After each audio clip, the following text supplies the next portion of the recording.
You there, Matt? Yeah, I'm back. Okay, I can't drag you because you. Cause... Oh, I'll move myself. Okay. Wait, do you know who won that?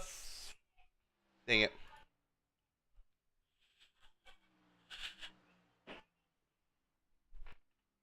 Alright, what is up, everyone? On this glorious July 5th weekend. Hope you guys had a great 4th of July holiday. If that's what you celebrate, if you live here in North America, if you live in Canada, hope you had a great Canada Day. In the meantime, let me get this shared real quick. And we will drag some people up. This is the last race before the playoffs start. Playoffs next week or go to the wild card track at I believe Dega. So it should be interesting having the first playoff race at Dega. I believe it is at Dega. Yes, it is at Dega. I'm here in a little bit. I will drag over the points and I will tell you what I have down for the playoff standings as of now if it were to start today. I might be wrong. I am not quite sure. I wrote everything in my notepad. So we'll see. Alright. So as playoff standings go, um dragging it over real quick. So basically everyone with a win except for John and Matt. I don't think they're going for playoff runs. They are locked in the playoffs, so those guys will not be qualified for playoffs, or they won't be putting themselves in the playoffs. Well, after that, you have Pempere, who has scored 30, there it is, 33 points. He behind Manny. Alan English is 46 points behind Manny. You got Bob Gallagher, Michael Buckley, Jason Ricketts, Al Corey, Anthony Frey, Gary Sargent, Lon Coleman, Kevin Biggs, and Adam Turner. Those guys are all, if our start date would be in the playoffs. Now, Alan Dixon is only 3 points behind Adam. And I believe Lon Coleman is not racing tonight. I do not see him on yet. So that would be an interesting turn of events if that were to happen. Lon will show up. Now, also, Eric is racing tonight as well. Hold on a second.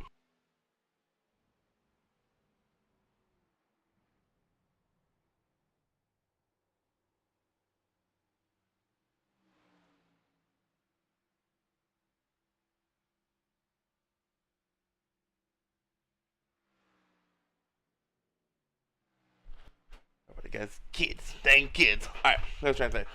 So Eric is racing tonight. If Eric were to win, that would definitely upset the playoff picture. For sure, because he has scored. What is he? He scored 162 behind Manny, 42 behind Adam. So Adam right now is the last guy qualified for the playoff because of other people who have won races. So anyone below Adam has not won a race that's going for the playoffs wins tonight, whether it be Isaac, Eric, Pete, uh, Travis. I think if he's running tonight, Joe. If anyone below Adam here wins this race, it's going to definitely shift up the bottom end of the playoffs.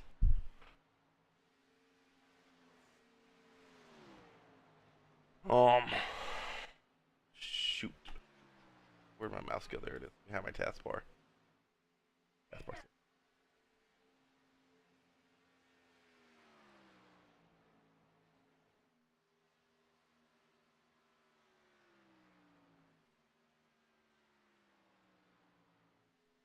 All right, I'm gonna pull someone in that he ever wanted me to interview last week, but he got off before I could.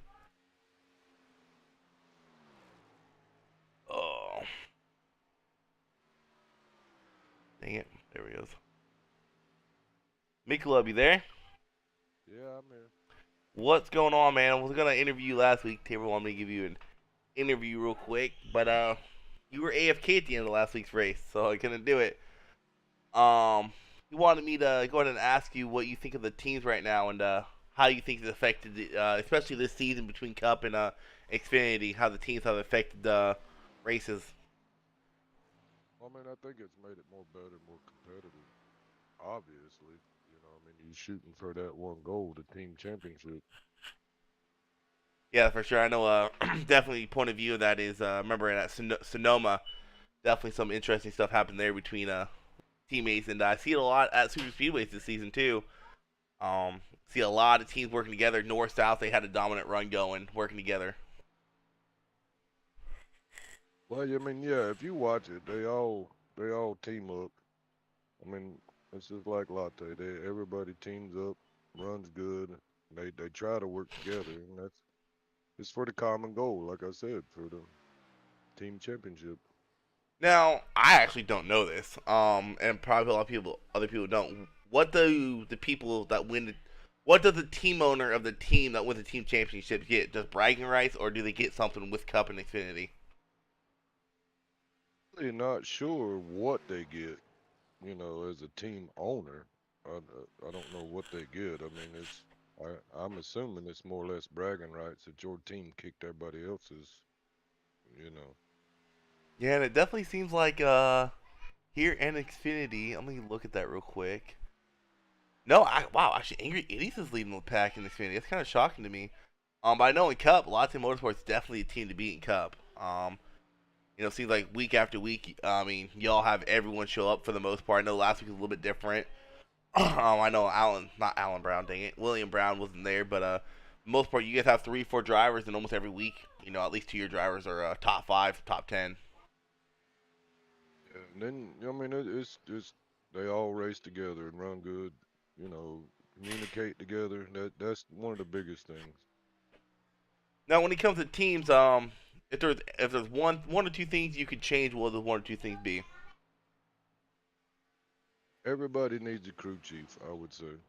At least one person on that team, whether it be the owner or one person on that team, to be able to communicate what's going on the track.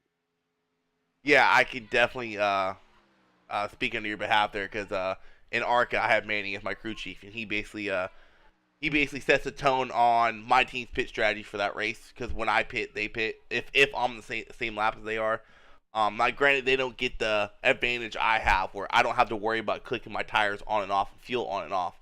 But they have, like you said, someone else who's seen everything going on track, realizing, hey, this guy has damage, this guy's slower, this guy's running this line. So it definitely helps out in ARCA when you have a crew chief. Just one crew chief helps out a lot. Well, yeah. And what I'd like to see is a spot where the crew chiefs could get together and work. You know what I'm saying? A channel that, say, as a crew chief, you can go talk to this team, and say, hey, we're Oh. going to do this, we're going to do that. So kind of like maybe like tracks like super speedways, maybe get in a group chat with some other crew chiefs. But hey man, my driver's here, your driver's here. Can we hook up together and get this run going? Yeah, I mean that's more or less real life. I mean, if you think about the damn spotters and the crew chiefs, they're fucking all talking to each other. Yeah, I definitely like that idea. That's a good idea. I like that idea, Richard. Definitely try to get like a designated crew chief. Like not necessarily ARCA, but definitely Cup and Xfinity designated crew chief for each team for each race. That way they can communicate. Like let's say someone's coming up on a lap car, you can hop in that crew chief lobby and be, hey, my driver's coming up to your guy. Can your guy move this way? That way it's easier way to keep race channel comms clear too.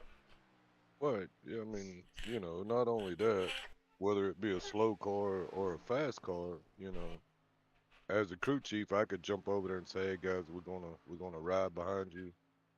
Just stay cool, stay calm. We're not gonna try to pass you, you know.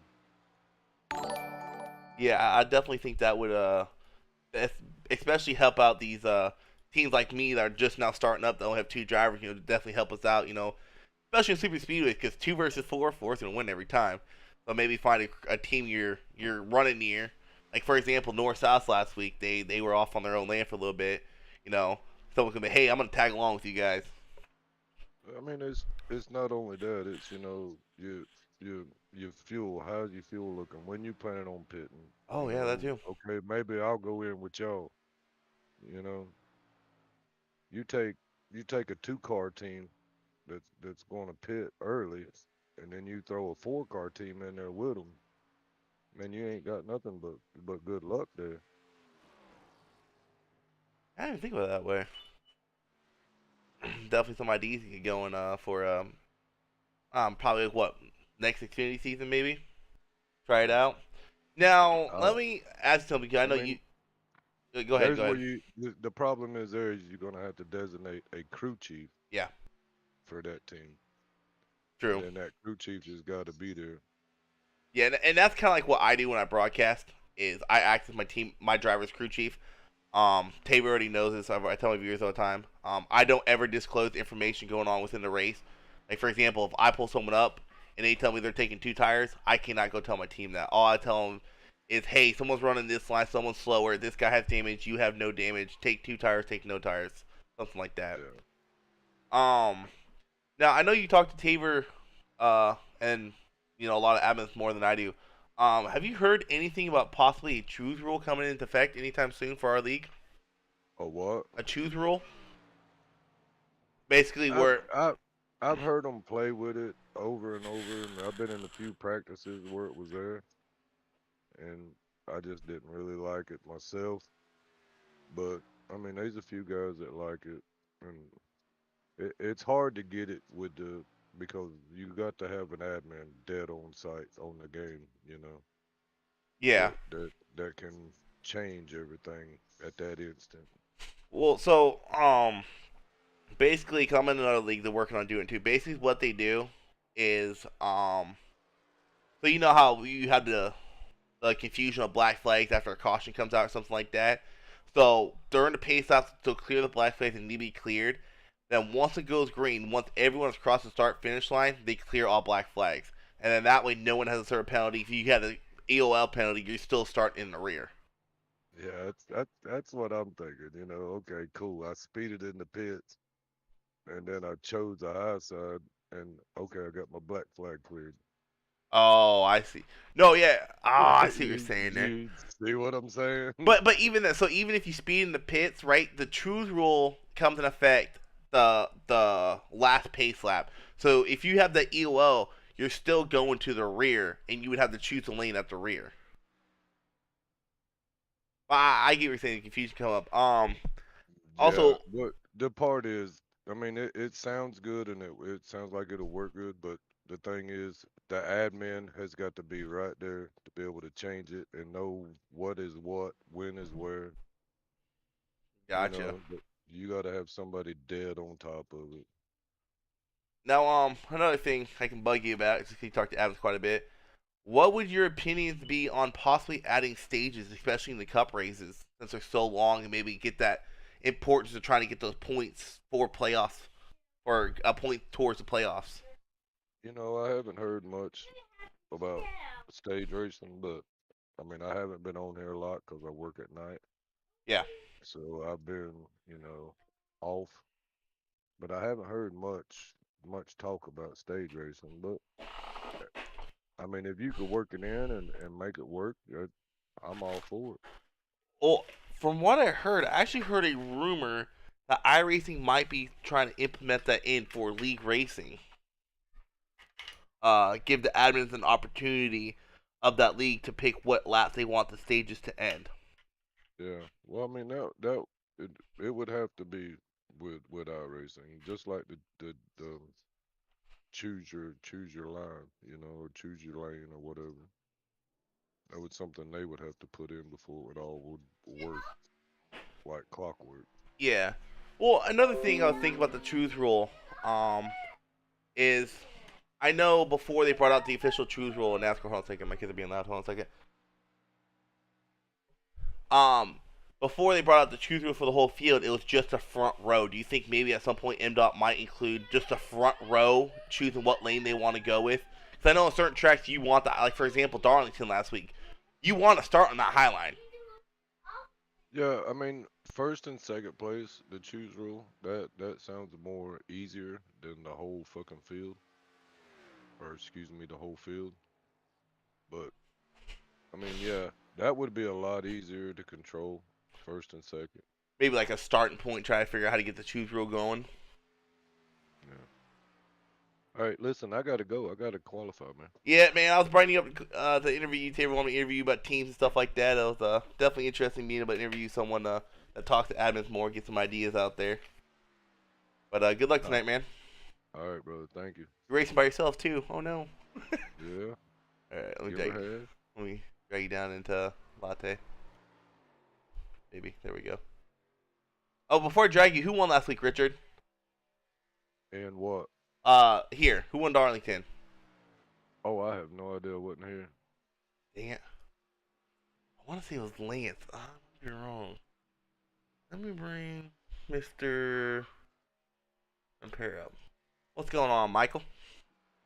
What's going on, Isaac? Hey, just a real quick question for you since my internet wanted to take a dump on me last week. Who won last week? Last week. That's a good question. Oh. Anybody watching know who won last week? Anyone? I was even in it. I don't know. Hold on here a second. Hold on a second.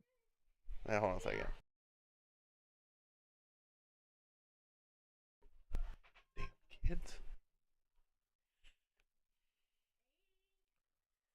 Let me pull my driver up real quick, see if he remembers.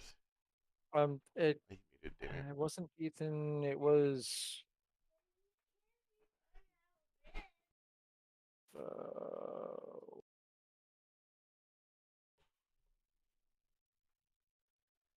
I don't know. Hold on. Did anybody watching know who won last week? What's up, Ryan Simone?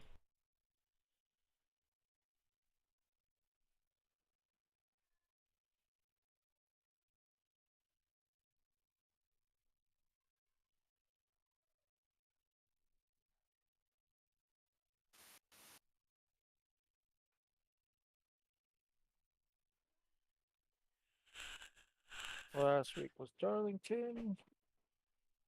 Yeah. Oh, I could just went on the West. I just not thought about that. Wow. I just went. Go to last race results. William did. There we go. It was William.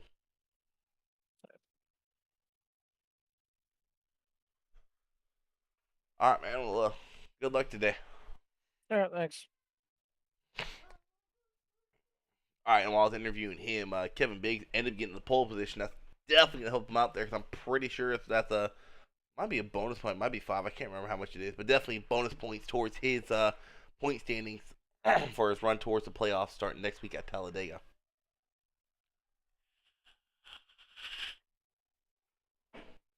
Yeah, let's bring Mr. Kevin Biggs up. What's going on there, Kevin?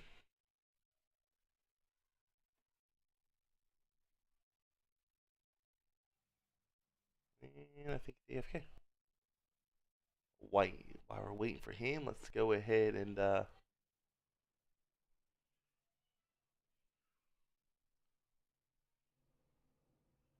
pull up the grid here.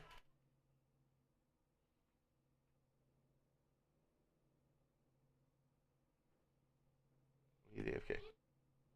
Alright. He was not that time. Here is your starting grid here at Las Vegas Motor Speedway. You have front row being Kevin Biggs and Manny Valdez. Second row, Michael Buckley, and you got Gavin Mullen racing tonight here, just testing the waters. You know, he likes to he's thinking about moving up next season. Keep an eye on him.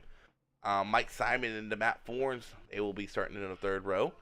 Then you got Ethan Flanagan and Mike Hornbeck, two people already locked into the playoffs with wins, starting in the fourth row, followed by William Brown and Jason Ricketts. William Brown, once again, already locked in. Lazy Lizard Racing, what the heck? Craig Klein and Justin Barkley, they will round up your sixth row. What a... There we go. And the Anthony Ferry, Richard Gray, row 7. Gary Sargent, Al Corey, row 8. Michael Parent, Alan Dixon start from 18th position. Definitely gonna have the work cut out for him trying to make it into the playoffs. Three points below the cut line. Definitely got the work cut out for them. Row 10, you got Christopher Wages and Pete Van Sprundle. Row 11, you got Alan English and Alan Kunis. You got the two Allens. Row 23. Row 12, you got Eric Fiorello and Alan Brown. Alan Brown starting from the rear again. I think he gets the bonus points. He likes doing that. And then you got Wade Brooks ain't racing. Adam Turner. Start P25.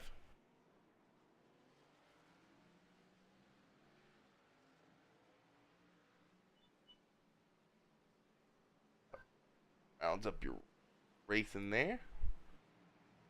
Uh-oh. I done did it now. I lost my track map again. This is not good. Alright, hopefully my track map pops up. If not, I'm sorry about this. Stupid grid stuff screwed it up. Just hit it. Oh well. Oh, we go green. Show the race info real quick here. Las Vegas Motor Speedway. I need to figure out how to change that to Fahrenheit because I do not know what it is. The 1.5 track. Pretty cloudy today. Track info real quick. So it's actually a cool track, 72 degrees. So it should be interesting to see a lot of people being loose today. Whoa.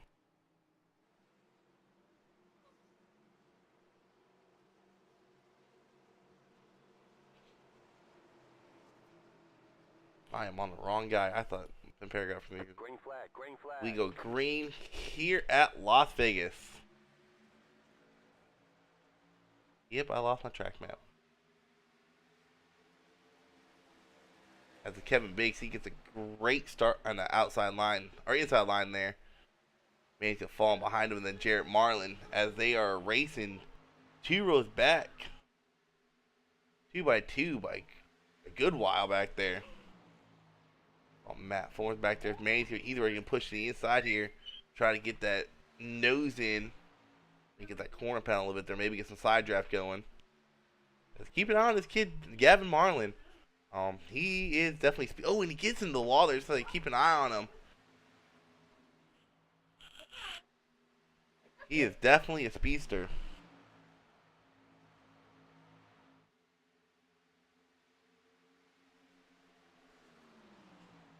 I look in the back and see Ethan Flanagan. He went down low, might be trying to get some positions here. William Brown's over. That can't be right. He moved way all the way up there already? No, I'm thinking of Al. I'm probably thinking of Alan Brown.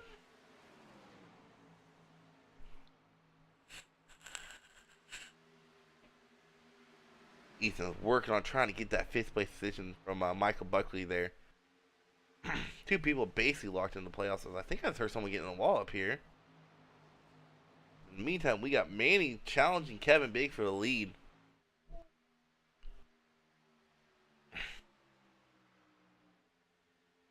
Definitely, if a caution comes out, pull someone of these guys in, maybe Kevin or Manny or whoever I feel like, and see how the track's feeling. Keeping Pear back there. He looks like he's battling someone. Fall back in line.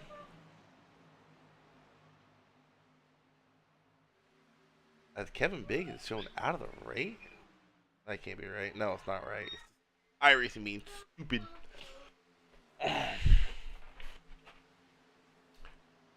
These two have kind of started driving away from Gavin a little bit. You gotta wonder if that right side damage is starting to get to him. You can see on Gavin's car, it does look like the right side is crinkling in a little bit. Let's go to the 14, go to the rear chase real quick. It doesn't look too bad. It might tighten them up a little bit. I've known from experience when you hit the wall, it tends to tighten you up. And with a cooler track like this, it's definitely something you do not want right now. In the meantime, Ethan's gotten past the 26 machine, Michael Buckley, for that 5th place position. He is not going to catch a break. He has that 48 machine of William Brown right behind him. Someone who's been dominant all season long. He can get by that 26 fairly easy. Going through turn 4, exiting turn 4 right here. I'll tell you what, I think Michael Buckley, he's had a great improvement this whole season. Remember, he kind of started off a little bit rough, and he's had a lot of good runs lately. We got Matt Thorne. I guess he's just out here having fun, redeeming his win from the Cup race on Friday. I think it was a 22 machine of Justin Barkley I see right there. We'll check back in with a 31 of Alan Dix and see where he's made his way up to. He has made his way... Well, once all this stuff stops being funky. He's getting 2 positions up to 16th place, I want to say. No, he's in 20th, I think.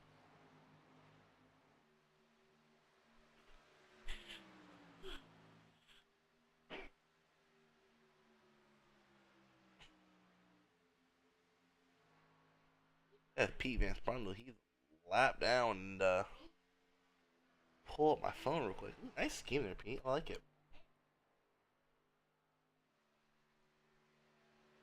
I think he's a little bit further back from the playoffs.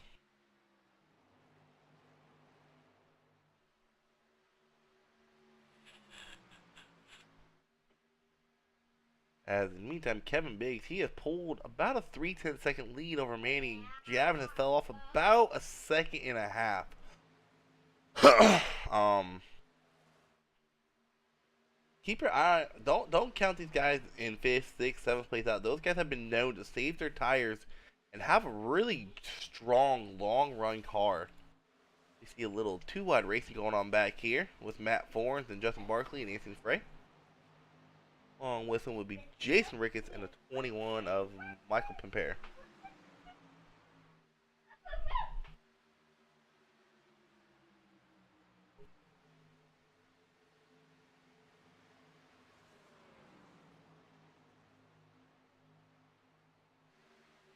As in the meantime, I was looking at them, and Ethan has gained the 4th spot over from Justin Barkley. Not, wow. Mike, that was Mike Simone. I am so sorry, Mike. My bad, Mike. I called it Buckley. I thought he was talking about, not Barkley. I got names all mixed up right there. Alan Brown's looking to look to the inside over Simone there. But do not count these, especially these two, especially that 48 machine, William Brown.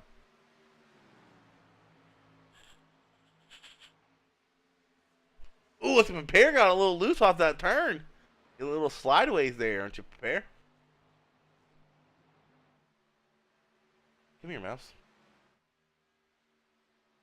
Kevin Briggs is enjoying this Biggs. Enjoying this clean air. Building about a half-second lead over Manny. As Ethan, he is closing in on that 14 machine of Gavin Marlin.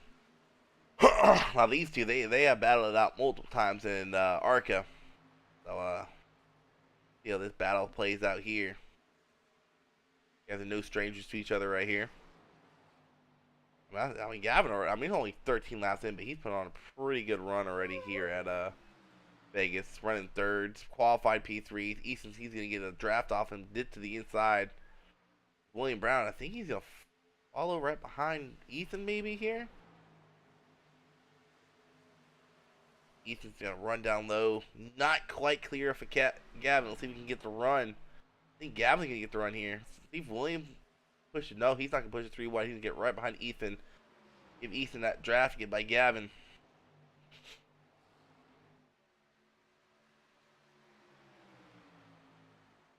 William Brown can't quite clear Gavin there. Now he's clear. We'll check back in with Alan Dixon real quick. He's working on the 110 machine of Michelob Richard Gray right there. We got some tight racing going up here with Al Corey and Matt Fornes.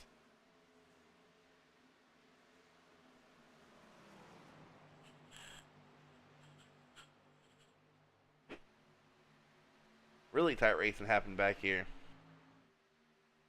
I don't know if this is just iRacing being buggy. It is. I thought Ethan got second somehow. Here's Gary Sargent. He's going to come into the picture here.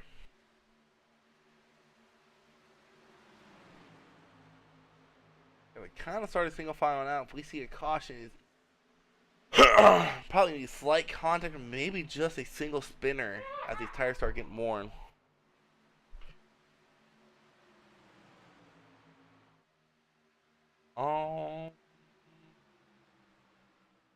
I can't find anyone in Discord that's not racing.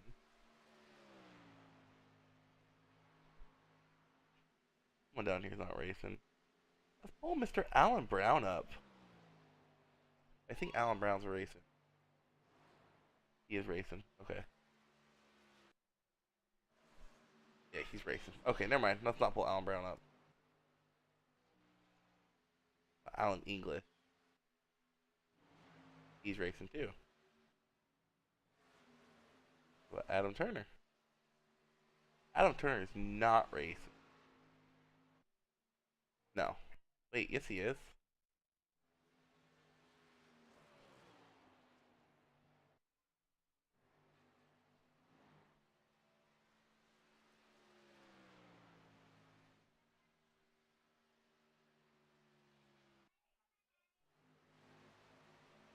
Oh, interesting. That team has 5 people in there. No, 6 people. Alright, that's interesting.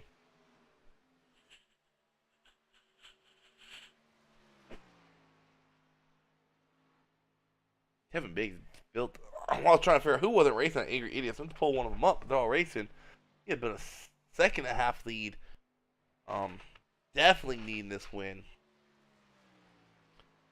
I don't say needing it, but he was only 4 points above the cut line going into tonight. So definitely getting some bonus points here. Bonus point for leading the lap. He keeps on the strong performance. He might get another point for leading the most laps. So basically, almost at this point, count Kevin Biggs into the playoffs unless something happens to him. Ethan and William Brown going at it side by side racing back here. It's Hornbeck. He came up in the fifth position. Where did Hornbeck come from?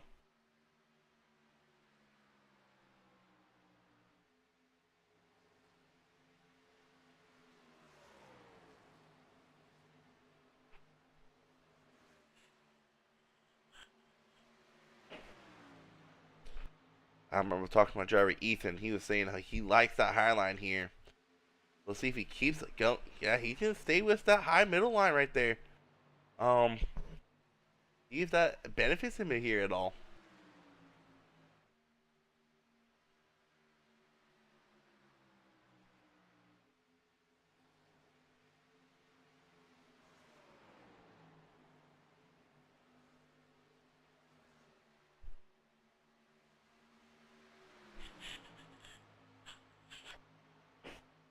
These two are going at it, putting on a show. Compare, he's moved his way up there as Jared Martin's fallen off quite a bit.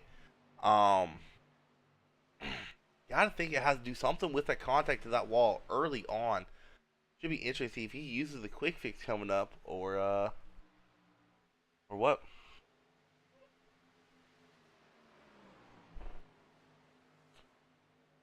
Hornbeck, he will be joining my cup team next cup season, all the way probably like in December, whenever we start it. So he'll be moving up next cup season, so he has to finish out this season and next season, and he'll be up in cup. As William Brown, I think he chose to take the outside line away from Ethan. Seeing he had run on the outside lane, seeing how well he was doing, I want this position. I'm taking this away from you.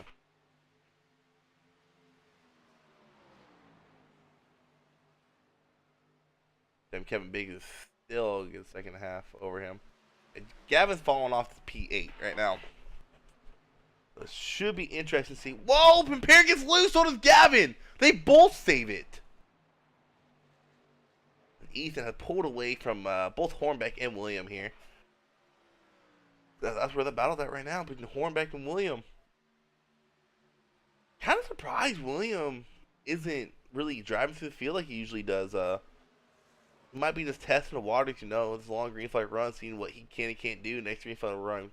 Keep an eye on him, see what he does. Wow, that was a crazy save by both Pimpere and Jarrett.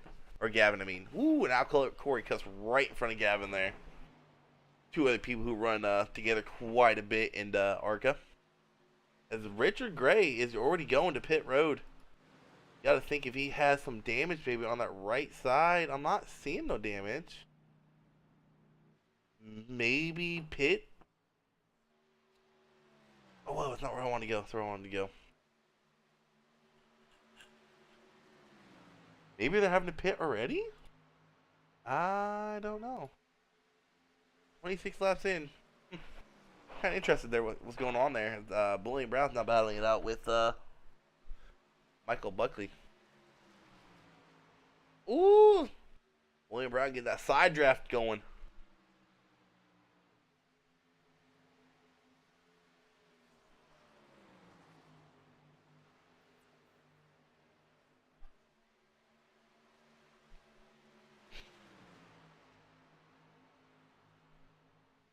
Tell you what, I know Kevin Biggs, he's only a couple points above the cut line, but he's been a strong driver all season long. He's missed a few races. I know there was time at Bristol. I think he lagged out at Bristol, and he run P3 at the time. So he's at the bottom of the playoffs drivers, but he definitely shouldn't be there. He should be towards the middle, or even towards the top, possibly.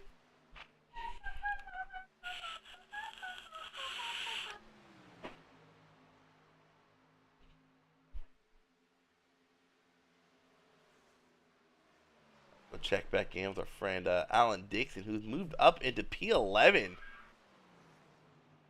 Definitely got a good long run car going here.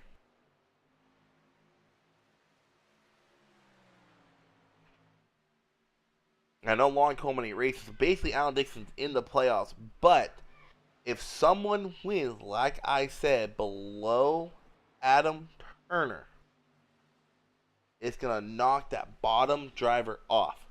So if Eric Fierro somehow can pull up and win this race, I don't know about Alcor. Alcor's already in the playoffs. I think Eric Fierro is really the only upset driver in this field that can upset some people.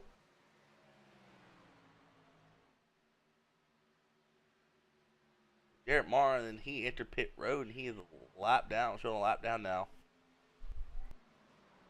Or Gavin Marr, my bad.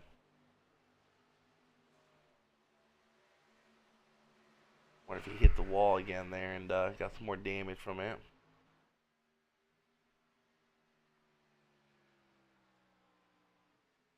I really wish I had my map.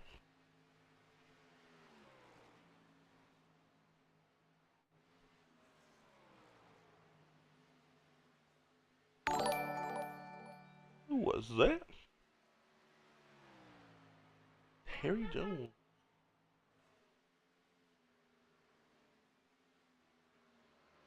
I can't get this map to pull up. I might not be able to.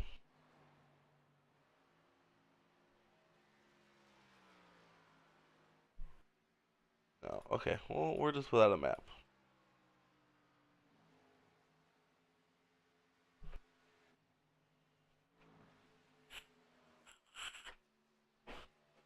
Kevin Biggs has really been putting on dominant forms here. He's only 13 laps away from getting that bonus point leading most laps, because only to lap 45, ain't no one will be able to lead more laps than he will.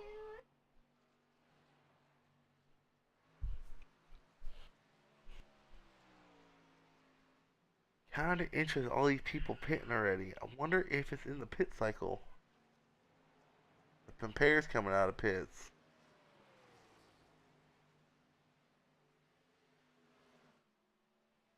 Oh, interesting.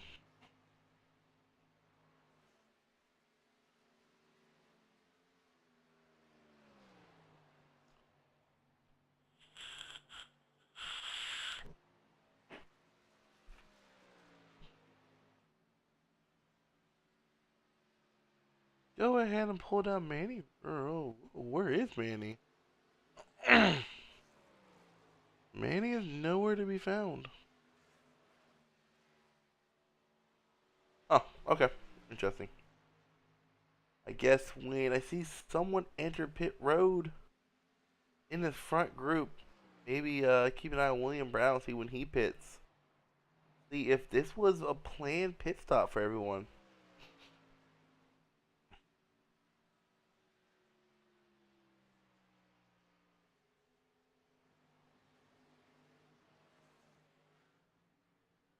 William Brown is pitting now. I can't pull him out of there. What's going on, Greg? I see you're pitting real quick. What's up? Is this a planned pit stop for everyone? Is it a one pit stop race from here? Is everyone gonna pit one more time? Yeah, there's gonna be more than one pit. Okay, I was just kind of Enough left. confused. Gotcha. While you're pitting real quick, how's the car feeling on track? Loose, tight, what? It's really good until you get a few laps on it, and then it starts going tight. So once those tires wear out. All right, man. We'll get back on track. Good luck, rest of the race, man. I appreciate it. All right. So that answers that question. Plug my headset. So this was a planned pit stop for everyone, as Hornbeck has assumed the lead at this point. But he is coming to pit road this time. I wonder if the 64 AC Frey is going to come to pit this time, or if he is staying out.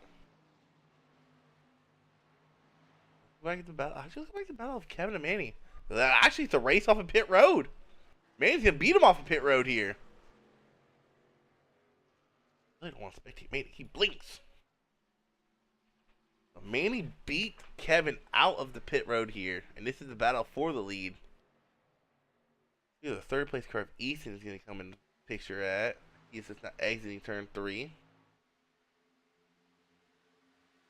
Ooh, had to cut down below Michelob there. Close call for Manny.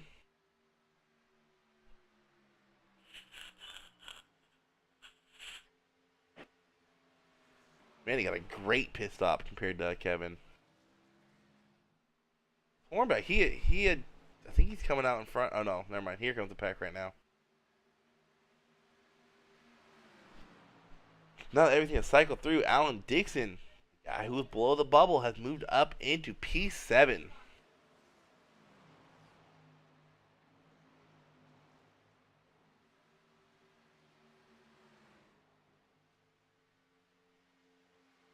Oh, everyone's gonna have pit one more time from here. It's gonna be very interesting to see if they take 2, none, or 4 tires. If you are watching the stream and you want to chat along and interact, you can go right on ahead. I'll gladly talk to y'all. And I'm almost. Well, let's keep it on AC Frey, because if he can make it to lap 45 here. Nope, he's out to pit this. I'm about to say, if he can make it to lap 45, he is on a 1 pit strategy. Let's go ahead and pull him in. Where you at, Mr. Anthony Frey? What's going on, Anthony? Hey, what's up? What's up, man? I saw you were out there longer than everybody else. Were you trying to see if you can't stretch your fuel, make it a one-stop strategy? Nah, I was hoping for a caution, trying to put some people down, but it did not work. Gotcha, man. Well, I think according to my thing, I'm gonna have to relook. I think you're already basically locked into the playoffs here. Yeah, pretty You're- much. I think you're like 15, 17 points above the cut line. So, Yeah, as long as I have a decent race, I'll be good. man, well, I'll pull you out of here. Just trying to see if you were trying to stretch your fuel, or if you could possibly make it a one-stop strategy. Good luck rest of the race, man. Thanks. Alright, and I mean, Anthony Frey, he did get some bonus points there for leading the lap. So, 1 bonus point there. In the meantime, William Brown's got past Ethan. So, this might be probably gonna be like the main battle of the race we're gonna see is these two. They have been battling almost all 41 laps of this race. Manny and Kevin have basically built a 5-second lead over these guys. I know Anthony was talking about putting people a lap down, but staying on that long might have put him a lap down. So, very interesting turn of events there. So let's see where number 14 of Jarrett, or Gavin, he came out in P11. So, kind of surprised to see him struggling a little bit here. I mean, he was dominant. Completely dominant in Xfinity. Wow, there it is. ARCA. I think he won like 3 or 4 races last season. Won the championship last season. Definitely a really good driver. And I think the kid's only 8 or 9 years old. Really good. We got a lot of good young talent. I know we got Manny in here. He's young, 14, I think. Ethan, 15. A lot of crazy young good talent we got here. But this kid surprises me. Not even 10 years old, and he's up here running with these older guys here, and basically putting on a show. I mean, if I'm Gavin, if I get top 10, top 5, there's nothing to be upset about here. First race in Xfinity, first race with these not bigger guns. There it is. First race with these guys have a lot more seat time than he does on these Xfinity cars. Top 10, top 5 is definitely nothing to be upset about. Definitely would love to interview him, see how he felt about this race. So I don't know if you're watching, Jarrett. If Gavin wants to be interviewed, let me know. But I'll just message you.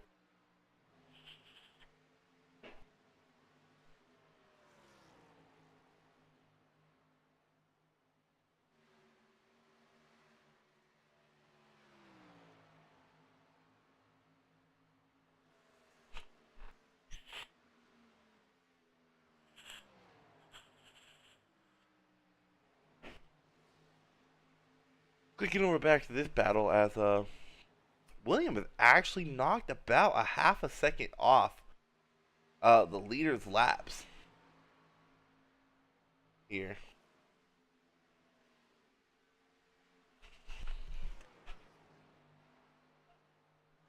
And I'm not surprised there hasn't been a caution yet.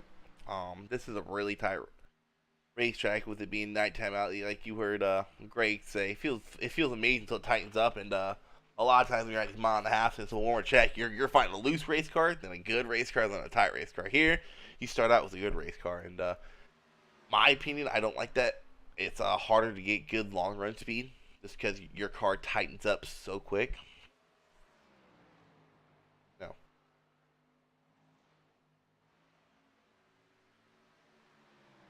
So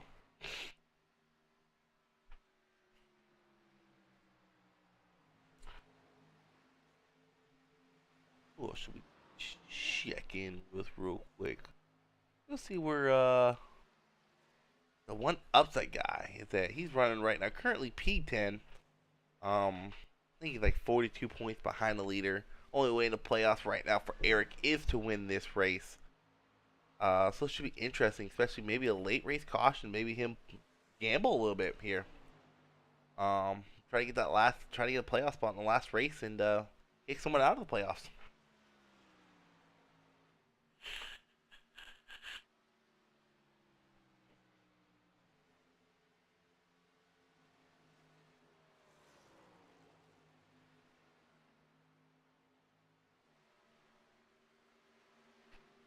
Forgot to call him out, but this race is sponsored by RacingSchool.net. Get a chance, go ahead and check him out. Like I said, this is the last race of the regular season. Next week we will be live at Talladega for 70 laps. Definitely should be interesting. These cars get a lot better draft than the Cup cars we saw Friday night. You definitely get a run with them. And it's a wild card race for first race in the playoffs. And Mdot Xfinity Series, you have one race per round. So really be interested to see if people race that race. See if they are able to keep their car clean enough. As Eric, it looks like he tagged the wall there. Might have been a net code. Like, keep their race car clean enough to be there at the end. And in the meantime, William Brown has actually lost about a little under a second to the leaders. Ethan's falling off about 7 seconds back. It's Mr. William at that nice little ally banking machine. Where is? There he is. Manny. As Kevin Bacon is actually kind of chipping away slowly at this lead here. He was about 7/10 back, and now he's about half a second back. So definitely some chipping away going on here for Kevin Biggs. Could be a good battle we see coming up here in a few laps. You right there. He gained a little bit more time off the corner there. These two have definitely been the fastest cars on the track, whether it be short or long run speed. So it should be interesting if a caution comes out. See if someone can outrun him short run wise. Man, getting by his teammate there. Trying to get by his teammate. Both his teammates actually racing tonight. Michael Compare and Christopher Wages. Christopher Wages put on a pretty good race. They're sitting P16 right now. Man, he's gonna dip down low and see if these Bash Bros guys get out of the way for Kevin. Kevin!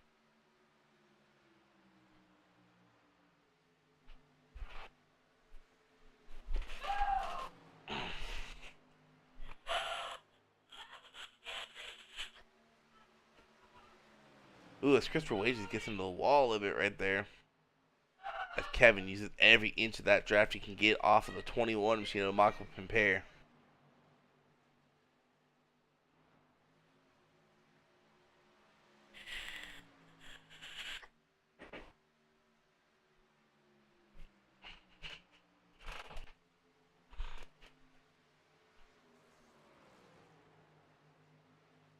should be interesting when these guys come in, or someone can short pit someone maybe. If you short pit too quick, you lose the advantage of short pitting. I had that happen to someone I was racing against one. Won the race because of it. They short pitted too early. Because they pitted at lap 35 to 40. So if they pit here, they definitely can. Oh no, it'll be a stretch actually towards the end. Maybe like lap 60, 65, maybe you start seeing some people come in. Might be seeing people like maybe Anthony Frey stay as long as possible to get a splash and go done. You know, instead of getting 4 tires and full tank of fuel, put a little 3 seconds of fuel in. Gavin moved his way up into P8. And Alan Brown, I think it's only his 3rd or 4th race sitting in P10, having a good performance there. As he got a few angry idiots guys right behind him. You got the Allen crew, Alan Brown, Alan English, Alan Kuhns, all right there.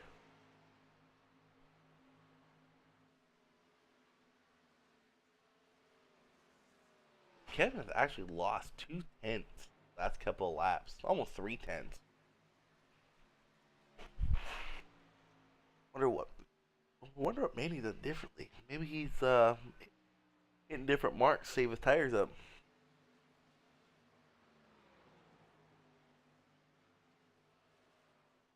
No way, Erickson 5th. He's not being stupid.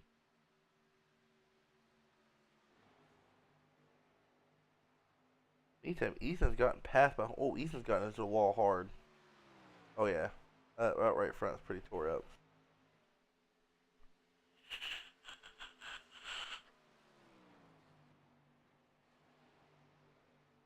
I think he's.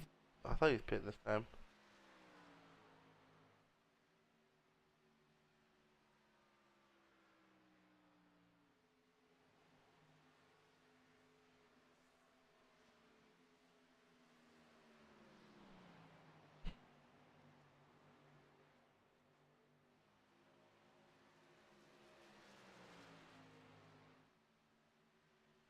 Oh, the 40. Yeah, I think the 48 hit pit road. Oh, he did. I don't like this. I don't like how Iris screws up sometimes.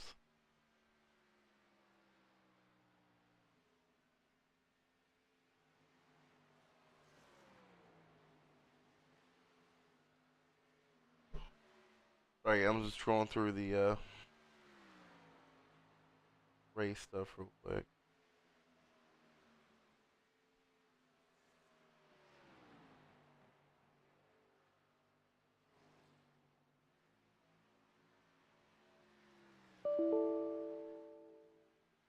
Oh, first we're up right now. Alrighty.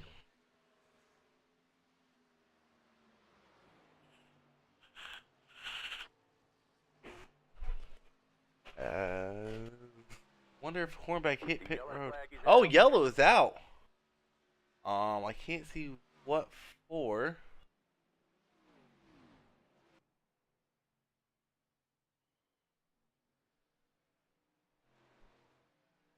Trying to go through the field, see if anyone has damage.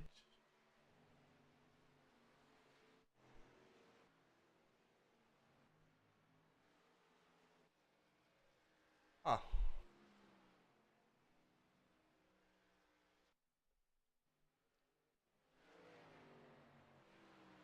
Wonder what that yellow is for.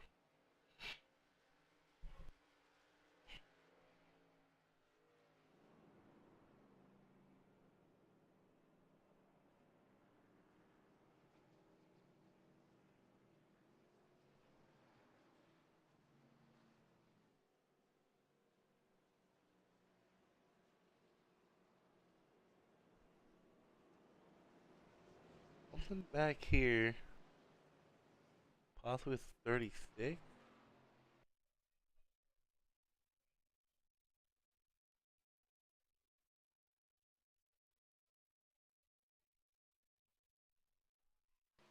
Maybe. Maybe not.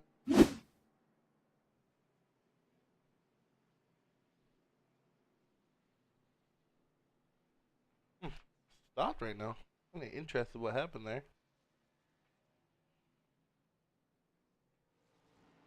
Everyone right now is pitting, getting these fresh Goodyear tires put on right now. Go ahead and pull.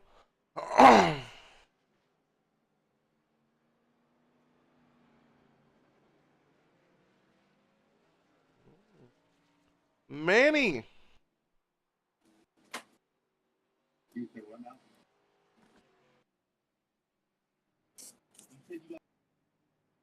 Oh, well, okay. Bye. Kind of curious what. I'm seeing some damage on the 80. See if the 80 was involved. Oh, a lot of damage. Okay. We found the source, guys. Well, not the source, but we found who was involved in the caution. Oh, of course, everything's stupid. Doing good here.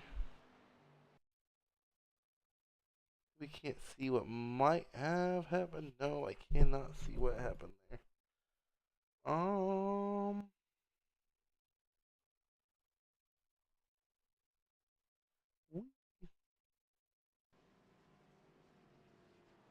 It is a lot of damage.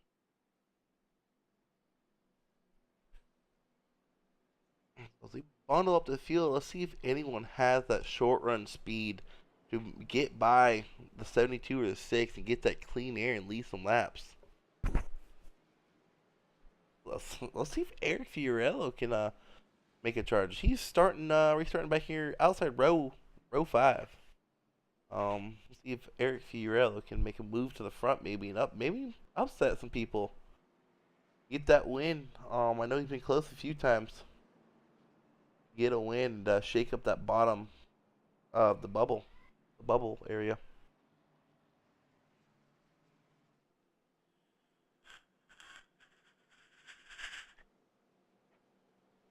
Looks like Gary might have some front end, or Buckley might have some front end damage. Possibly. Huh.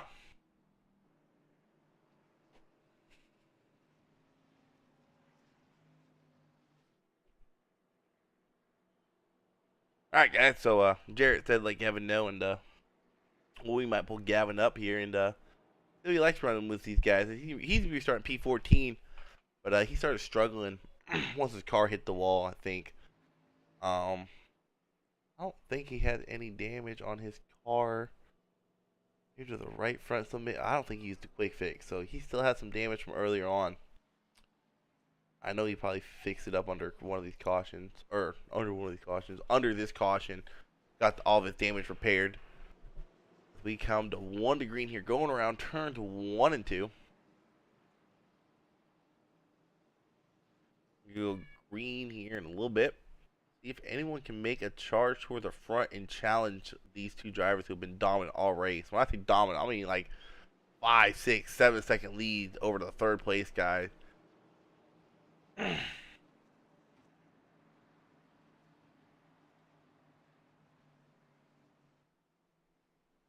This is probably one of the bigger fields I've seen in Mdot in a while here in Xfinity.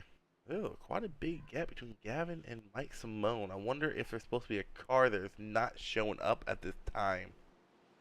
Yeah, there is. There's a car that's not showing up. Pretty sure there is. Has to be. I don't know. Maybe not.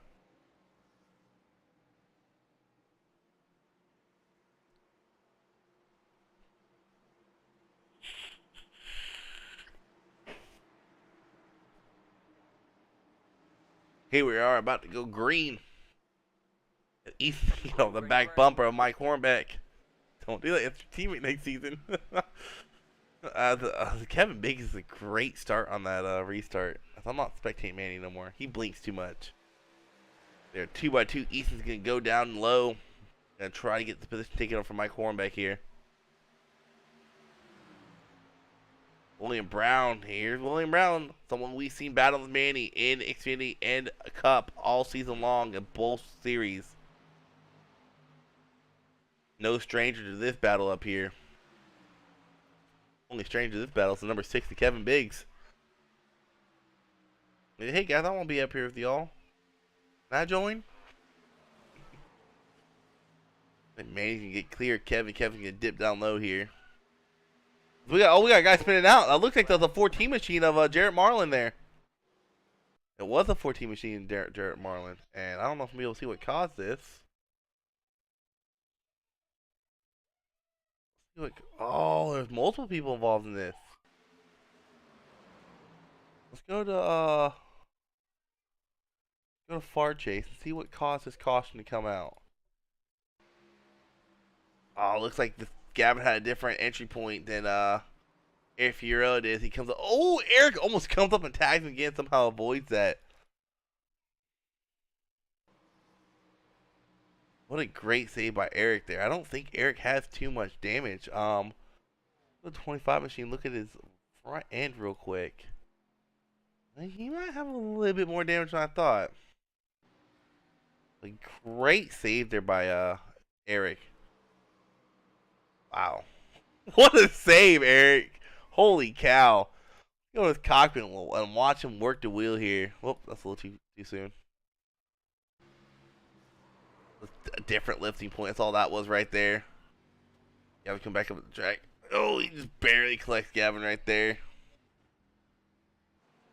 Tough break for Gavin. I mean, that right there, all really that is it's just different lifting points. I mean,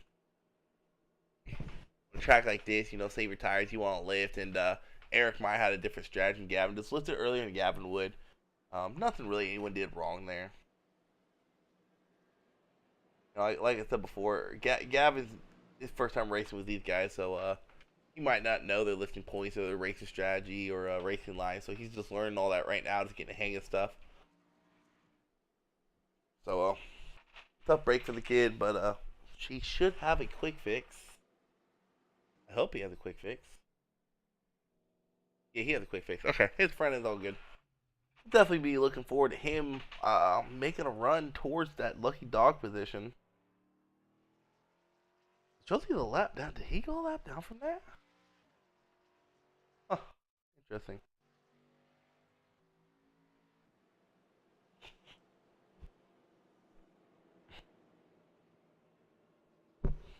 We are sitting at 23 laps to go. Hopefully green flag laps.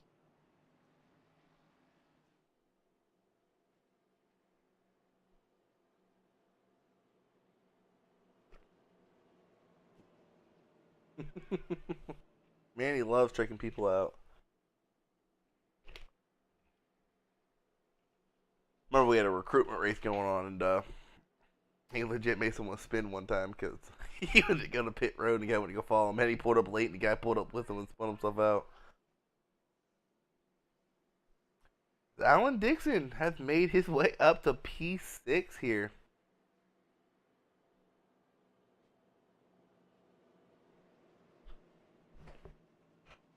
Oh, Ethan got into the back of Hornbeck at the start of that. No damage there. Pretty sure if we go to Hornbeck here, should not be no damage on that back end. Does not look like it. Chase. Might have been a friendly little bump. Like, get going, you!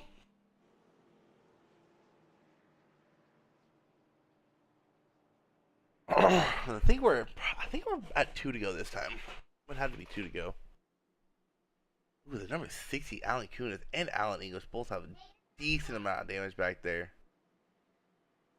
60 and 66 both have a decent amount of damage.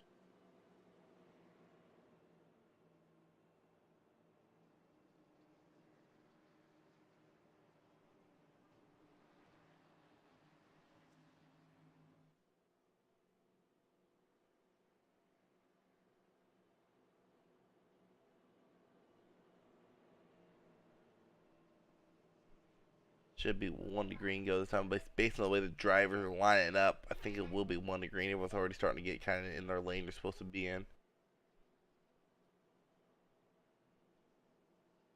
Yeah, it's 1 to green.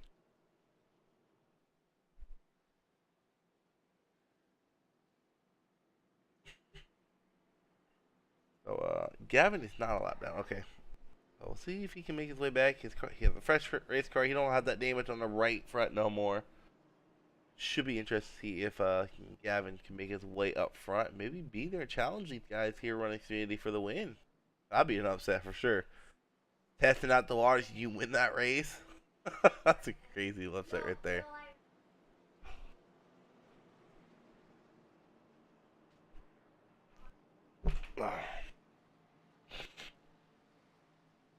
We go on a backstretch here. We're gonna go green with 20 to go. Does anybody have anything for the 72 to 6? It looked like the 48 possibly did there before that caution came out. Does he have the long run speed these two have?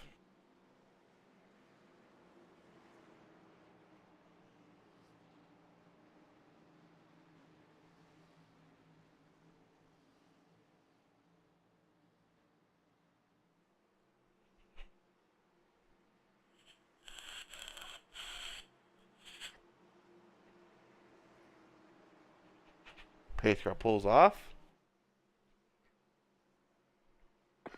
They come to the green flag as... Ooh, Kevin got a little bit of a bump there from Ethan.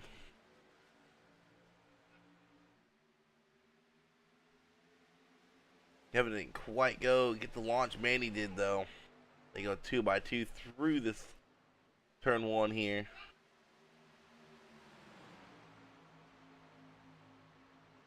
Manny's going to assume that lead over William Brown and Kevin Biggs. But here comes William Brown to the inside. Try to get that run off the corner there. I actually lost quite a bit of speed around the inside lines. Kevin Biggs almost went up and hit that wall.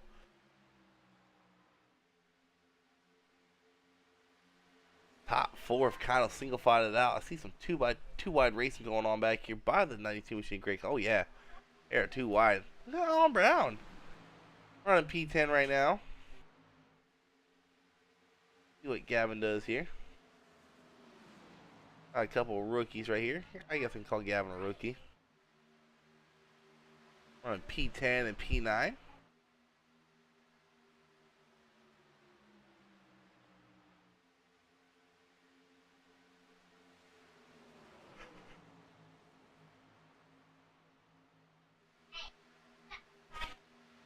In the meantime, Kevin Biggs got around the 48 machine.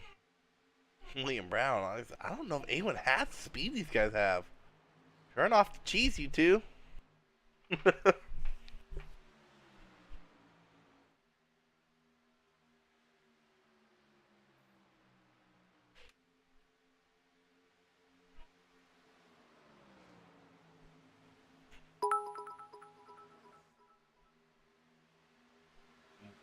Dumpster Yacht TV, thank you for the follow, dude. What is up?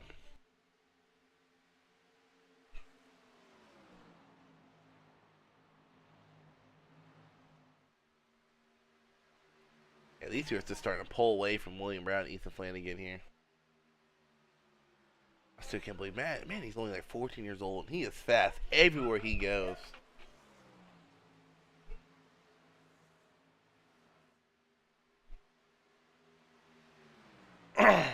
Alan Dixon, he's moved his way up into P6. Not for long. He has Gavin Marlin contesting there for that position. Gavin's going to take P6 away from Alan Dixon here. He's aiming in. His next target is Mike Horn back there in that 84 machine.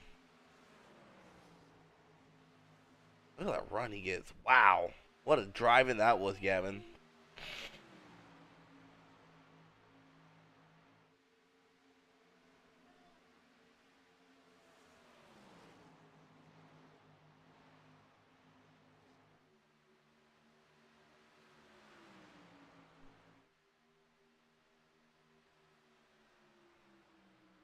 Going down below that apron, shave off that little bit of time you get going down there, but that tends to wear out your tires a little bit too. You don't want to do it too often. Yeah, but Marlon moves into P5. He's just taking names and locking them down. I tell you what, anyone has the speed those front drivers have. It's a 14 machine, Gavin Marlin. You win this race, kid. I ain't underrated. Who's that, Gavin? Oh, Gavin. I wouldn't say he's underrated because I mean, well, also I heard these races now. I expected him to run really well, just from what I seen running against him in ARCA. Definitely a good driver.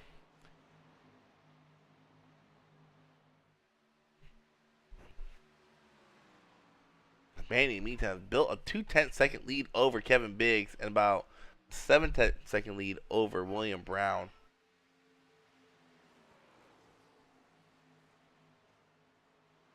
We got a battle maybe going on back here between. Maybe we got a decent battle going on back here. A bunch of guys all grouped up.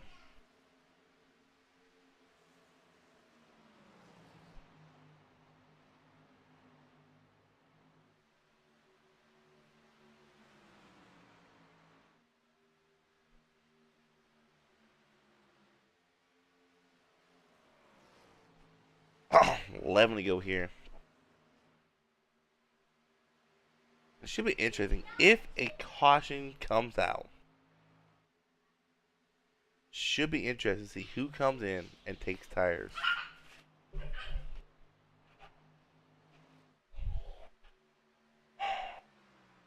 It has to be that clean air.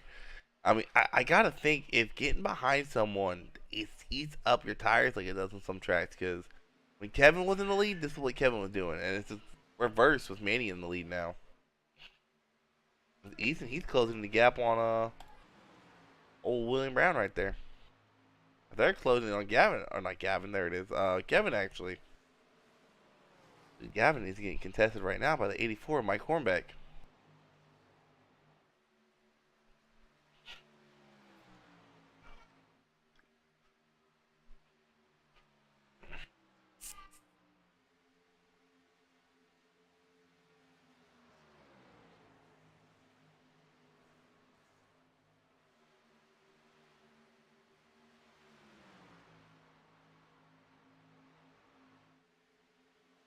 Oh, we got a couple cars on the wall back there. The 22 of Barkley and whoever's in front of him, Mike Simone, they both got in the wall coming off that turn. Oh, this is about to be a three-way battle for second place. Get the lead. You're fighting for second in this race, it seems like. I would have thought it would have been more tighter racing up front. Well, for the lead, I should say. You know, a track that's a little bit cooler than what we usually see here in Mdot at start time, night racing.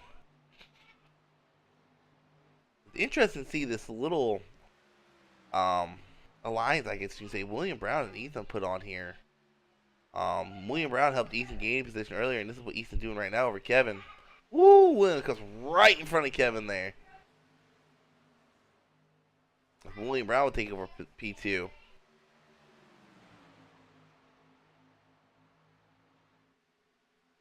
He ain't clear yet. Here comes Kevin Biggs on the inside. Oh, it's Ethan. Never mind. Ethan ain't clear yet. Here comes Kevin. Here comes Hornbeck. Hey, I wanted on this fun. Stop it, guys.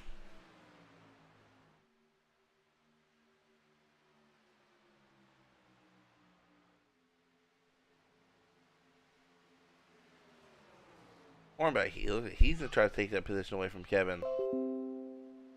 Oh, will you shut it?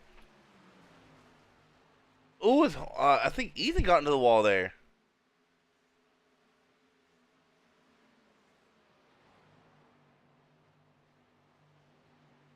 Should be interesting to see how that affects Ethan. He's still up there fighting with the 84 machine Hornbeck.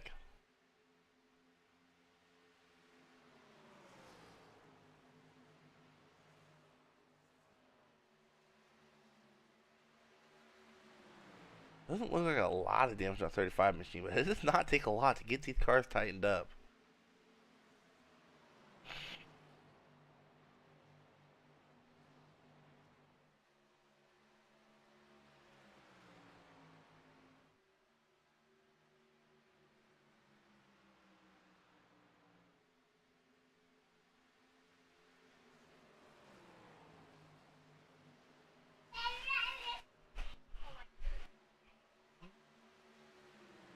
Garrett Martin, he is working on that number 6 car. Oh, I saw a car spin out back there. Oh, it's number 6 of Kevin.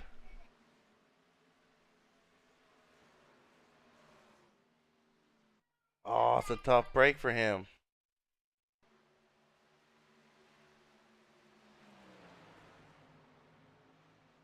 I think that was started by the 66 there. It's hard to say what started that one.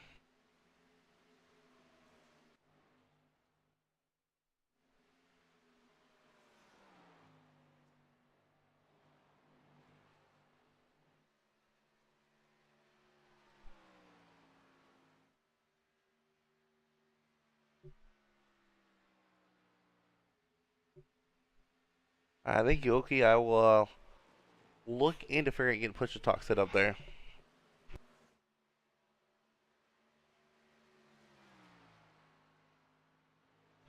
We come down to 2 to go here.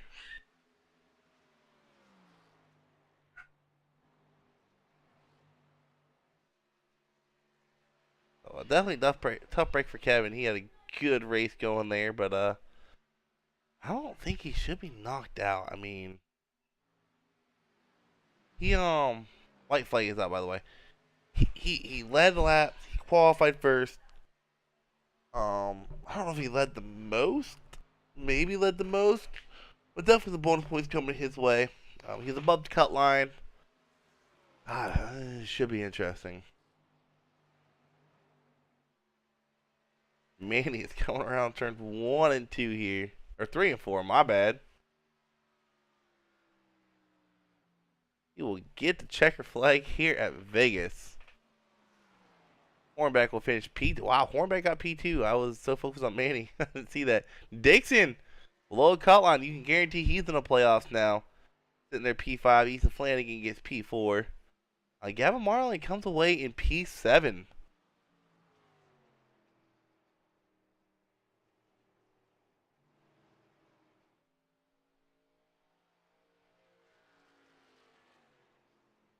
Whoops, there we go. Nope. Stop it. What's going on, Manny? Race, it decides not.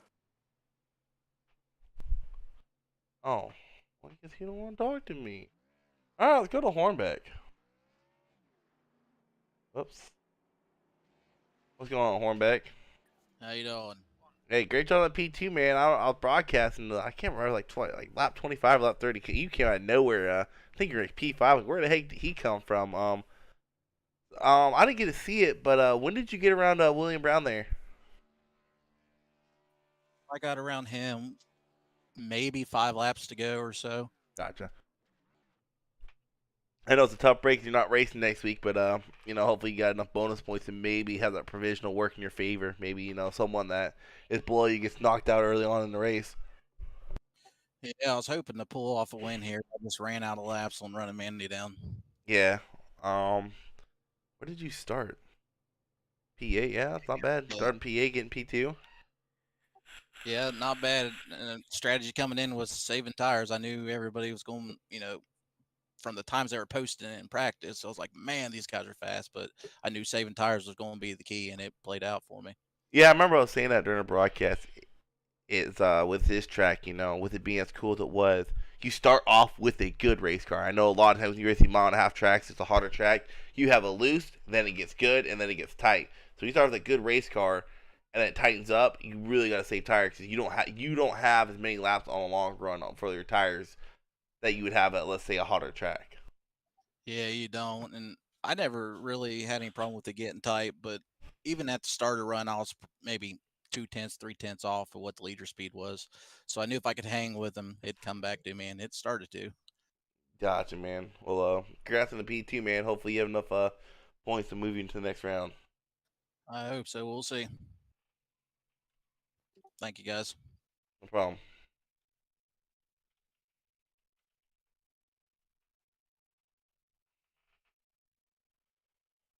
Let's try to get Manny here.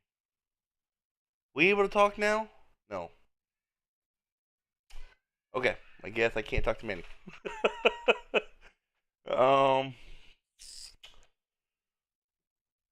Go with I think Gavin's about to join the chat room. Let's go ahead and message him and bring him here, see who he likes to run with the Xfinity guys. What's going on, Gavin? Hey man, what's up? What's up, dude? So first off, how'd you like racing Xfinity? I know it's a little bit different. You got some better drivers up here than Arca. I mean, he came with P7. I mean, standard broadcast, nothing to be upset about. You know, first race in Xfinity with these guys, top 10 is pretty good. I saw you got in a couple incidents there. You know, it looked like one with Eric was just seemed like a different lift point than what you had. And I couldn't quite catch what happened between you and the 6, but it looked like the 66 might have hit the wall in front of you. Yeah, I mean, I was trying to come up through there, and my tires were wearing off, and they eventually were just done. And I started falling off from there. Yeah, I saw you hit the wall early on. Now did your car tighten up right away after you hit that wall? I think it was like on lap 2 or 3. Yeah, it started happening about 2, 3 laps later, and then I was kind of fighting to hang on. Now, talk us through. Well, I won't say talk through, but what do you like better after racing this race? You like racing Arc, or you like these Xfinity cars better? I'd say like Arca. I think it's a bit more fun and competitive. Well, because you're winning them all. Yeah. All right, man. Well, congrats on that P7. If you want to join Xfinity, I'll have a spot open next season on my team. So I already messaged your dad, but it sounds like you have some other offers out there. So look forward to see what you can do. Maybe Xfinity next season.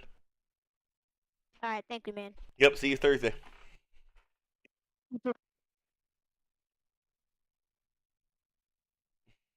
I can't talk to Manny, our winner. Let's talk to Alan. Where is he at? There he is. Got a bunny hop on. What's going on, Alan?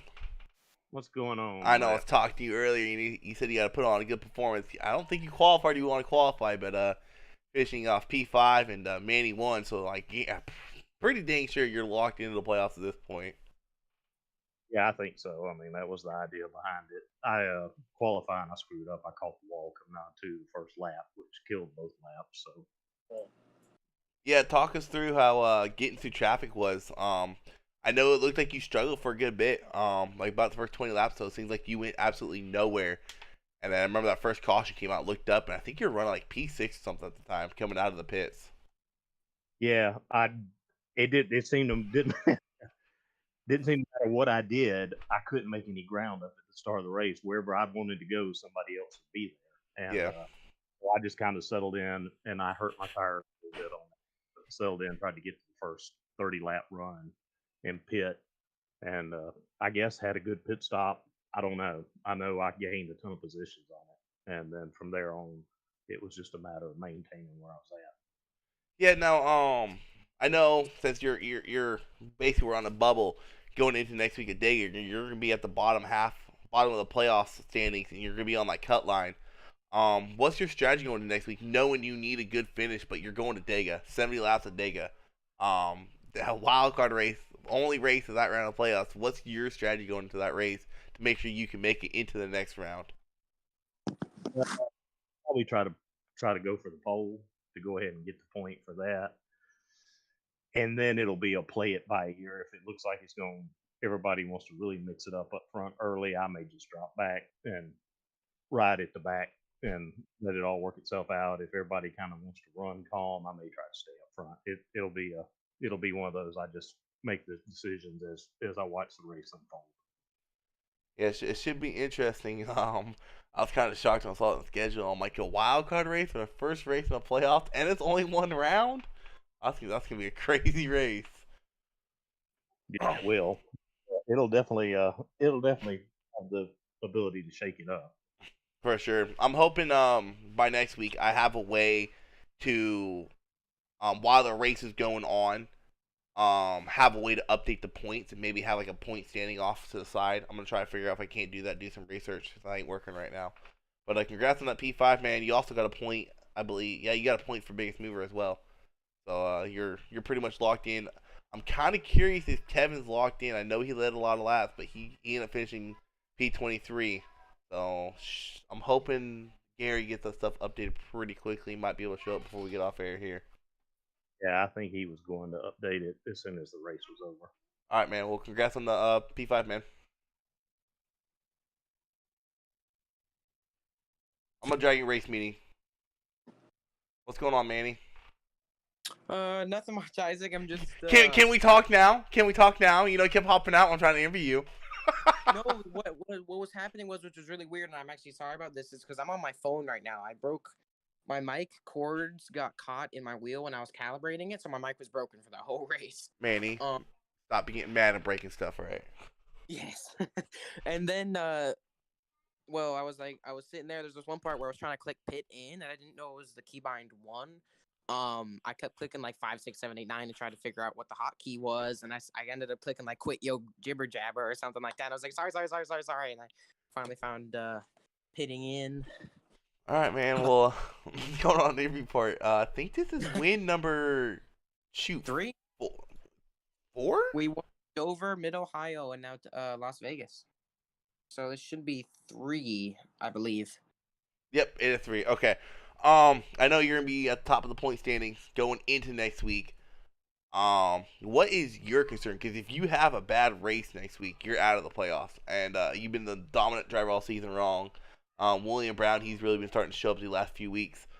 What is your concern and your game plan going into next week? Knowing you practically kind of got a pass into round 2 as long as you finish within probably the top 15, top 10. Yeah, so far my strategy is to just hope. I'm really just gonna try to qualify in the poll, get a point.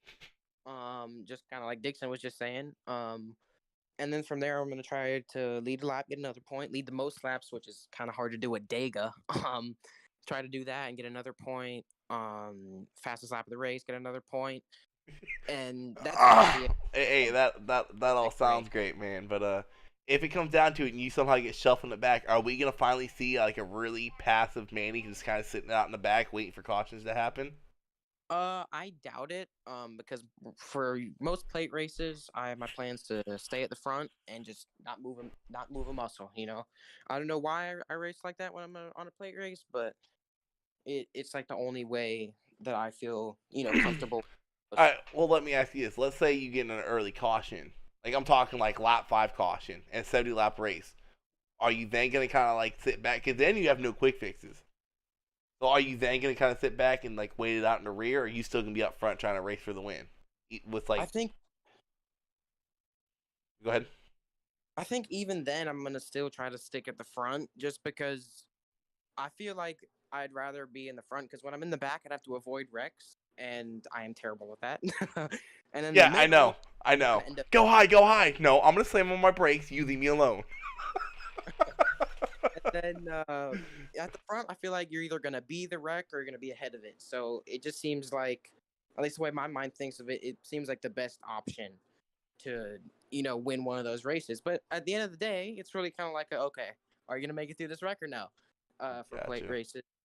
I just, for whatever reason, I always stay at the front, or try to stay at the front. Sorry, at plate races. But I mean, if we get caught in an early caution, we're gonna just stay at the front, hope that doesn't happen again, and then from there, just really be cautious, because I mean, you don't really have too many more options once you're out of quick fixes. Gotcha. All right, man. Well, congrats on the another win. I think it's like your 4th or 5th. I'll probably talk to you Thursday when I race Lake City, Texas. All right, thanks a ton, Isaac. Good luck in that race, and I guess I'll talk to you then, man. Thank you. All right, later. You mean to join Yeah, back in here, Alan? Yeah, what's up? I'm going to tell you the point standings are updated. You can go take a look at them. Okay, yeah, I gotta interview William, and then I'll pull him up before I get off. Or y'all have a good evening. All right, you too. What's going on, William?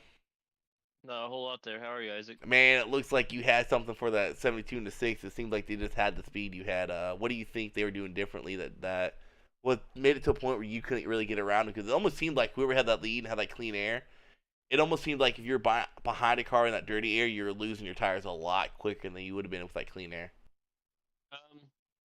I think if you're running up front, depending on the person directly behind you, because the draft does help here a lot.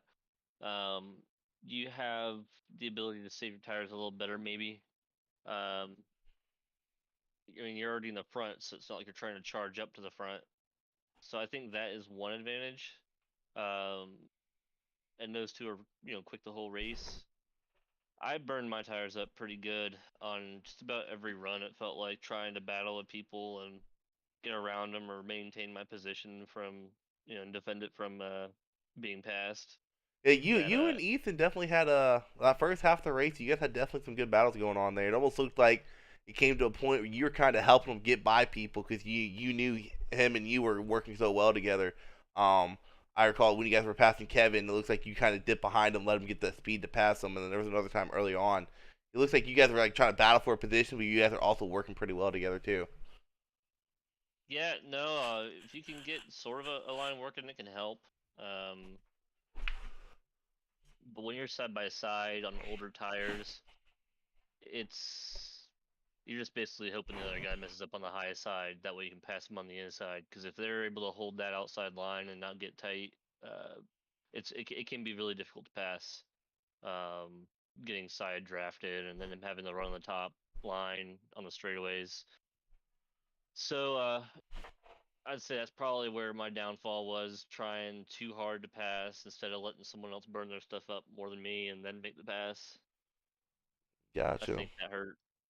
But all in all, third place finish, not bad. Mike Hornbeck, he must have saved his stuff pretty good there at the end because me and Ethan, I think, burned our stuff up fighting each other. I know he was trying to stick it on the inside of me real quick and have that line,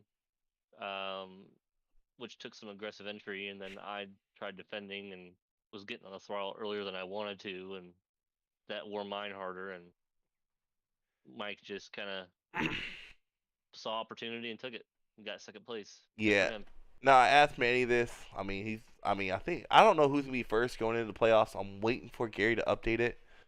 It might be you 'cause you have more wins, but I think we're tied for wins now. oh yeah, that's So right. I think he's got the advantage. Yeah, so you might be P2 going into the playoffs. About that, going into a wild card track like Dega, only race of the playoff round, the round of 16. I know you. I've seen you kind of work in the back in Cup with your teammates, but I don't know if you have teammates coming into Dega. So what's your plan, Dega wise? Because all it takes is you get involved too early, wrecks, and there goes your playoff chances. Since there's only a one race round. Yeah, it's looking like I might have to just kind of read the field and race where I feel like is good, or try to get in front of wherever I feel like the next caution might be. Um, I know if you're in front of the wreck, then you don't got to worry about it. But you never know if it's gonna be you or or what. So Shoot, from my experience, he might be in the front of the field. He might still be in the wreck. So yeah, exactly. You might be the person getting wrecked, and it starts the whole chain reaction. So, yeah, super speedway tracks, I'm gonna be honest with you, I don't like them. I don't like to race in them. I don't like league It's racing in them. It gets too it's crazy. it's a coin toss every single time. Hmm. I bet Matt Forns loves them. He wins every single dang time. You know, he's like Moses parting the field of cars and getting through where he needs to get through and winning the race. So good for him. I saw him win the Cup Digger race. Gotcha. Now, yeah, you weren't there unfortunately. No one's asked Manny. I'll ask you. Is let's say there is an early caution, which I can kind of see it in these Xfinity cars. I mean, after how wild Friday was, I can really see early caution. And let's say you got to use a quick fix. Will you possibly be at the rear of the field, like kind of just outside that lead pack draft, waiting it out, or will you still be up to run towards the front trying to get some bonus points? That's if I burn my repair early, right? Yeah. Um, I'll probably be patient for a while. You almost want to be patient till the very last couple of laps, really, because shoot, I've seen so many races where within the last 2 laps, a big wreck happens, and if you're up in the mix, you're in it. But then you see races like again the other day where there's no late race option. Hold on a second. So all I can. I couldn't hear you. Someone sent me a Good. video and I can't see it. All right, I'll look at it later. But Go ahead. more or less, yeah, I'll just have to wait and see. I'll have to read the field, see what's going on. I'll probably try to be gentle and not get in a wreck and lose my chances in the playoffs in the first race. But we'll see. It's a coin toss, like I said. Yeah, it definitely is. I'm really kind of surprised they have the first race being at Daytona. Yeah, it's one of those deals where the situation is it's single race elimination, and every single race is an elimination race. So you got to be on your toes every single race. I mean, you should be anyway, but there's no second race to kind of buffer a bad finish. Yeah, now So, I didn't ask the other guys this. I probably should have. Now, with I actually just now realized how Tabor did the playoffs. I kind of like it. This was with Xfinity. He went super speedway, then short, then road, then mile and a half. Out of those four, what would probably be your one worry going into that playoff race, knowing it's just a one race Talladega. elimination? Talladega? Yep. So you're worried If more I can about get past Talladega, I can deal with the Wilkesboro. I can deal with Watkins Glen just fine. I can deal with Kentucky just fine. So, if I can get through Dega and not get eliminated, I feel like I'm not necessarily golden, but I'll be in pretty decent shape. Yeah, I'm trying to look at the standings right now. I think you're really only the guy. Oh, he updated them. Okay, here's the update standing by the way, guys. It's not the playoff standings, that's updated. It looks like you're really only the guy that can really give Manny that's in the playoffs a run for the championship. I mean, we might see we might see an upset. You know, maybe Buckley's been running good. Kevin had a really good race going, and I know he's missed some races, and he's had some tough luck getting lagged out of races. So I mean, I'm calling out now. I think the final four, if y'all can make it through Dega, it's gonna be you, Manny, either Ricketts or Buckley, and Kevin. I think those are gonna be the four. Yeah. I think just from what I've seen, every season, I think or every race, you know, the dominance, the consistent top 5, top 10s. I think those are the top people I see towards the championship for. I think that's a reasonable prediction. Now, I mean, that can get completely blown wide open right off the bat with Talladega because you never know who's going to make it through. It's again a toss-up. You know, you get anybody's game out there, and there's no one particular person. You might have people who are better at pack racing, or better at holding the line, or better at finding the way through traffic somehow. But at the end of the day, that doesn't mean as much as it does at any other track to me. Yeah. So that could get blown wide open right off the bat. But if all four of those make it through, you know, you might be onto something with that prediction. But I think, you know, anybody could really have a good chance winning Talladega. Yeah, no, I mean, now I got you in here. I should have asked Manny this too because he runs Cup. I'll talk to Cup race real quick. That 250 lapper at Charlotte. Have fun with that for one. 400 laps was a pain in the butt, and I was feeling it by about lap 150. What is? I want to think your concern. Yeah, what is your concern with it being such a long race? And I don't know if you've done the 400 lappers, but I'm telling you, like lap 150, your legs are tired, your arms are sore, it's painful. What is your concern going into Charlotte on Friday? I don't really have one. No, you're like I got this. I like Charlotte. You know. Yeah, it's my favorite mile and a half. It's one of those deals where I know it can be a long race, but it's a very fast track. It's a very what's the word? It's a very what feels technical? like a really tight and technical, like a tight and technical because you got Charlotte has these humps coming into and out of some of the turns, you know, especially out of turn 4. It's just like if you hit that exit wrong, it just pulls you into the wall and there's nothing you can do unless you slam on the brakes. Well, even then I feel like if you hit it just wrong and you're going too fast, you're going into that wall. And then into turn 1 and 2, if you enter the wrong way or you don't let off at a certain point on that hump, then you can get yourself pretty loose going right in. So I think it's going to be a bit of a momentum kind of race, getting in your groove kind of race. We'll see how that plays out, but you said what, 250 laps? 250. I heard someone say 220. They might drop it down to 225, but when I did the 400 lapper, I was feeling it by lap 150. Yeah, I didn't do the 400. The Coke 600. I didn't do that. I'll give you some advice to anyone watching this. Make sure you do not hydrate before that race, and make sure you take a crap before you go to that race. I'm telling you, it sucks driving when you got to use the restroom, and then you go on the pit stop, and you go to the bathroom during a pit stop and lose some positions. But yeah, I watched a couple of folks do that. You're committing to about what, like 3.5 hours or so? 5.5 hours, dude. 5.5. Well, yeah, I guess if you're getting some pretty good cautions, it's gonna drag it out immensely. Well, I mean, I think the cup race is 4.5 hours long, 5 hours long, but yeah. Yeah, that's true.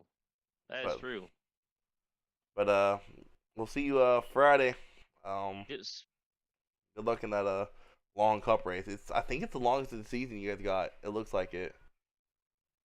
It very well might be. I know we still got quite a bit of races left to go, so we'll take a look at it and we'll see. But I appreciate the time, appreciate the broadcast, and all the kind words, and hope you have a good one. You too, man.